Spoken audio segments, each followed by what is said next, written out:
दोस्तों, मैं भावना आपके अपने चैनल लॉग इन क्लास पर आपका स्वागत है। दोस्तों, आज हम आपको हिंदी व्याकरण में क्रिया पढ़ाएंगे।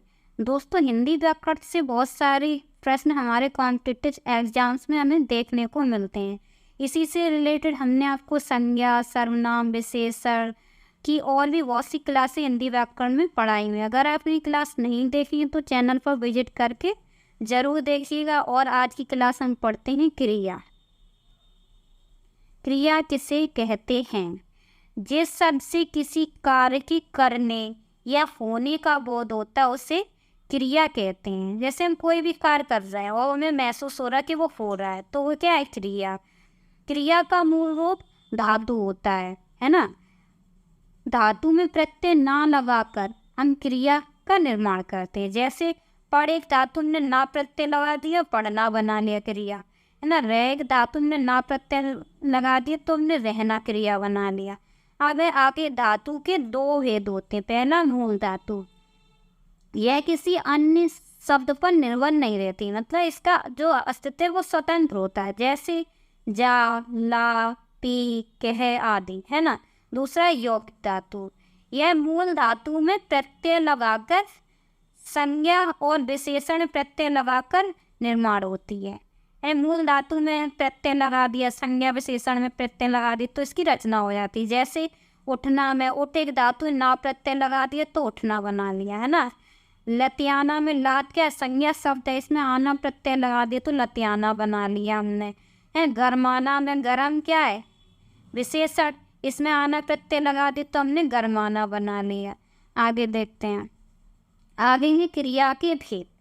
तो पहला, कर्म के आधार पर, इसमें हम पढ़ेंगे अकर्मक क्रिया, सकर्मक क्रिया। दूसरा है प्रयोग एवं संरचना के आधार पर, इसमें हम प्रमाणार्थक क्रिया पढ़ेंगे, हैं संयुक्त क्रिया पढ़ेंगे, नाम धातु क्रिया पढ़ेंगे, पूर्णकालिक, सहायक क्रिया, कृदंत क्रिया, क्रियार्थ संज्ञा क्रिया, है ना। तीसरा है काल के आधार पर, इसमें हम लोग भूतकालिक क्रिया पढ़ेंगे, वर्तमान कालिक क्रिया, भविष्यकालिक क्रिया। चलिए पढ़ते हैं आगे।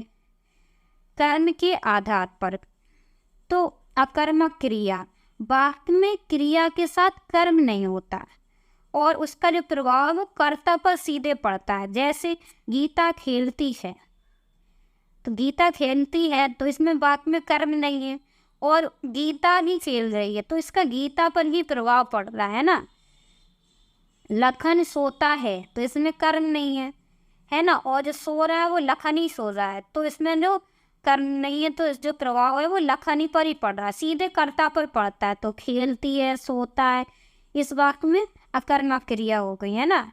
दूसरा है सकर्मक क्रिया, वाक्य में क्रिया के साथ कर्म होता है ना, और जो प्रभाव कर्ता तक कर्म दोनों पर पड़ता है।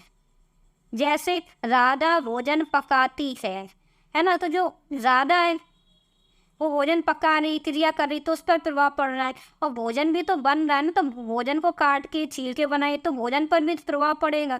तो जो सकर्मक क्रिया उसमें कर्ता कर्म दोनों पर प्रभाव पड़ता है। दूसरा, सुरेश पत्र लिखता है ना। तो लिखता है, इसमें कर्म क्या है? पत्र है, कर्ता क्या है? सुरेश। तो इन दोनों पर प्रभाव पड़ेगा, है ना। सुरेश लिख रहा तो उस पर भी प्रभाव पड़ रहा। पत्र है ना, पत्रिका का कागज पे पेन वगैरह चला रहे तो उस पर भी एक अपना प्रभाव पड़ता है ना। तो सकर्मक क्रिया में जो होता है वो कर्ता कर्म दोनों पर प्रभाव पड़ता है। तो पकाती है, लिखता है, ये क्या है? सकर्मक क्रिया। आगे देखते हैं। आगे सकर्मक क्रिया के दो भेद होते हैं। पहला क्या है? एक कर्मक क्रिया, इसमें क्रिया के साथ एक कर्म होता है ना। जैसे देख लेते हैं उदाहरण, मीरा बाजार जा रही है, तो बाजार क्या है? एक ही कर्म है ना। इस वाक्य में एक ही कर्म है ना। द्विकर्मक क्रिया दूसरा है, तो क्रिया के साथ दो कर्म होते हैं। जैसे उदाहरण देखते हैं, गोपाल ने सुरेश को पुस्तक दिलाई, है ना। तो दिलाई क्या हो गया? क्रिया। और सुरेश और पुस्तक ये दो कर्म हो गए, है ना। पहला सुरेश हो गया, दूसरा पुस्तक हो गया, है ना। आगे है, कमल ने बाजार से आम खरीदे, तो खरीदे क्या होगी? क्रिया है। बाजार और आम ये क्या होंगे? दो कर्म हो गए। तो इस वाक्य में द्विकर्मक क्रिया वाले वाक्य में दो कर्म होंगे। आगे देखते हैं। आगे दूसरा, प्रयोग एवं संरचना के आधार पर क्रिया के भेद। तो पहला, प्रेरणार्थक क्रिया। आगे देखते हैं, जब वाक्य में कर्ता स्वयं कार्य का संपादन ना करे, यानी ये कर्ता स्वयं कार्य ना करे, है ना, किसी दूसरे से करवाए, यानी खुद ना करे दूसरे से करवा ले, वहाँ प्रेरणार्थक क्रिया होती है। इन क्रियाओं की रचना जो है आना, लाना, बाना प्रत्ययों के जोड़ने से होती है। उदाहरण देखते हैं, जैसे कराना, कराना में आना प्रत्यय लगा दिया, है ना। और इन क्रियाओं में ऐसा लग रहा है किसी से कार्य कराया जा रहा, प्रेरणा दी जा रही, दिलाना, है ना, कमाना, खिलाना, उठवाना, दिखवाना। उदाहरण देखते हैं वाक्य से, लेखनी ने कोमल से समाचार पत्र पढ़वाया, है ना। तो जो इसमें पहला कर्ता लेखनी है ना, तो लेखनी स्वयं कार्य नहीं कर रही है, कोमल से करवा रही है ना। तो यहाँ क्या होगी, पढ़वाया क्या होगी, प्रेरणार्थक क्रिया, है ना। दूसरा वाक्य दे, तुषार ने राधा से सामान मंगवाया, है ना। तुषार खुद सामान नहीं लेके आ, राधा से मंगवाया, तो यह मंगवाया क्या हो गई, प्रेरणार्थक क्रिया। आगे दूसरा देखते हैं हम, संयुक्त क्रिया। यह क्रिया दो क्रिया के सहयोग से निर्मित होती है। जैसे उदाहरण देखते हैं, सोहन सोने चला गया, है ना। तो इसमें चला गया, चला और गया दो क्रिया है ना, दो क्रिया से हमने एक क्रिया निर्मित कर दी, चला गया। आगे देखते हैं, आगे गोपाल आंगन में खेलते गिर पड़ा, इसमें भी दो क्रिया है ना, जैसे गिर और पड़ा, है ना। तो ये संयुक्त क्रिया का उदाहरण हो गया। दूसरा वाक्य, उसने बगीचे के सारे फूल तोड़ डाले, तो तोड़ना और डालना, है ना, इसमें क्या है, दो क्रिया हो गई, है ना। दो क्रिया मिलकर एक संयुक्त क्रिया बना दी है। आगे है, तुमने सारा काम बीच में छोड़ दिया, छोड़ना और दिया, ये दो क्रिया मिलके एक क्रिया का काम कर रही है ना वाक्य में, तो इसमें भी संयुक्त क्रिया हो गई। आगे है तीसरा, नाम धातु क्रिया, है ना। ऐसी क्रिया संज्ञा या विशेषण में प्रत्यय लगने से निर्मित होती हैं। जैसे हाथ, हाथ क्या है, संज्ञा शब्द, तो हमने आना प्रत्यय लगा दिया, हथियाना बना लिया, है ना। बात क्या है, संज्ञा शब्द, बात में हमने आना प्रत्यय लगा दिया, बतियाना बना लिया, है ना। लात क्या है, संज्ञा शब्द, हमने लात में आना प्रत्यय बना दिया, लतियाना बना दिया। झूठ क्या है, विशेषण शब्द, हमने आना प्रत्यय बना लगाया और बना दिया झुटलाना, ना। गर्म में विशेषण है ना, तो हमने गर्म से गरमाना बना लिया, है ना। ठंडे विशेषण है, हमने से ठंडाना बना लिया क्रिया। तो नाम धातु क्रिया जो संज्ञा विशेषण प्रत्यय लगने से निर्मित होती हैं। आगे देखते हैं, आगे चौथा, पूर्णकालिक क्रिया। देखते हैं, जब वाक्य में कर्ता एक क्रिया को समाप्त करके दूसरी क्रिया करने लगता है, तब पहली वाली क्रिया पूर्णकालिक क्रिया कहलाती है। जैसे कि कोई करता है, एक काम को पूरा करके दूसरा काम करने लगे, तो जो पहली वाली क्रिया जो होगी वह क्या होगी, पूर्णकालिक क्रिया। उदाहरण से समझते हैं, जैसे वह तैयार होकर मंदिर चला गया, तो तैयार होकर मंदिर चला गया, है ना। तो तैयार होकर, ये क्या है, पूर्णकालिक क्रिया, यानी पहली क्रिया तैयार होना, पहली क्रिया, फिर उसको मंदिर चला गया ने, तो तैयार होकर क्या है, पूर्णकालिक क्रिया। दूसरा वाक्य देखते, रमन नहाकर खाना खा रहा है ना। तो नहाकर क्या है, पहली क्रिया, पहले उसने नहाया फिर खाना खा रहा है ना। तो नहाकर क्या, पूर्णकालिक क्रिया, यानी पहली क्रिया को समाप्त करके जो दब दूसरी क्रिया करने लगता है, पहले उसने नहाया फिर खाना के लिए, तो पहली क्रिया क्या हो जाती, पूर्णकालिक क्रिया। तो नहाना क्या होगी इसमें, पूर्णकालिक क्रिया। आगे, तुम कपड़े सुखाकर अलमारी में रख दो, है ना। तो उसने पहले क्या, कपड़े सुखाए और फिर अलमारी में रख दिए, तो कपड़े सुखाना या सुखाना क्या हो गई, पूर्णकालिक क्रिया। अगला है, सीता स्कूल का काम करके खेलने जाती है, तो काम करना या क्या होगी, पूर्णकालिक क्रिया, है ना।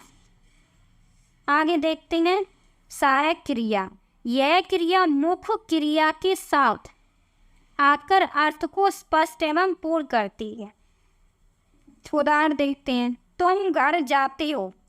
अगर हम इसी वाक्य को तुम घर जाते हो, जाते में हो नहीं लगाते, तो अर्थ जो हम लोग का वो तो स्पष्ट नहीं होता, क्लियर नहीं लगता है ना, लगता ही नहीं कि वाक्य पूरा हो गया। तो ऐसी सहायक क्रिया जो होती है वो वाक्य का अर्थ जो है पूर्ण करती है।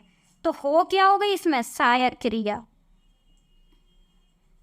आगे देखते हैं उदाहरण, वह पुस्तक पढ़ती है। इसमें भी है क्या हो गई, सहायक क्रिया, यानी कि जब है हमने लगा दिया, सहायक क्रिया लगा दी, तो जो अर्थ है वाक्य का वो पूर्ण हो जाता है। अगला, मीरा हंस रही थी, है ना, तो थी इसमें क्या है, सहायक क्रिया। आगे देखते हैं कृदंत क्रिया। क्रिया शब्दों में जुड़ने वाले प्रत्यय जो होते हैं वो कृत प्रत्यय कहलाते हैं। देखो, जब हम क्रिया का निर्माण करते हैं उसमें जो प्रत्यय लगते हैं उनको हम कहते हैं, है ना, और इनसे निर्मित क्रिया को हम कृदंत क्रिया कहते हैं। जैसे लिख, एक मतलब क्रिया है ना, धातु है, तो इसमें हमने क्या है, ना प्रत्यय लगा दिया, तो ना एक क्या है, कृत प्रत्यय, तो और लिखना बना लिया, तो लिखना क्या हो गया, कृदंत क्रिया, है ना। चलना, डोलना, ये सब क्या कृदंत क्रिया के उदाहरण हो गए। आगे क्रियार्थक संज्ञा क्रिया देखते हैं। जब वाक्य में कोई क्रिया संज्ञा का कार्य करती या व्यवहार करती है तब वहाँ क्रियार्थक संज्ञा क्रिया होती है। यानी कोई जैसे भी कोई वाक्य हो उसमें जो क्रिया है वो संज्ञा का काम करे तो वहाँ क्रियार्थक संज्ञा क्रिया होती है। जैसे टहलना स्वास्थ्य के लिए लाभदायक है, तो यहाँ टहलना क्या होता है, यहाँ क्रियार्थक संज्ञा क्रिया, यानी टहलना जो है वो संज्ञा का काम कर रही है ना, टहलना स्वास्थ्य के लिए लाभदायक है।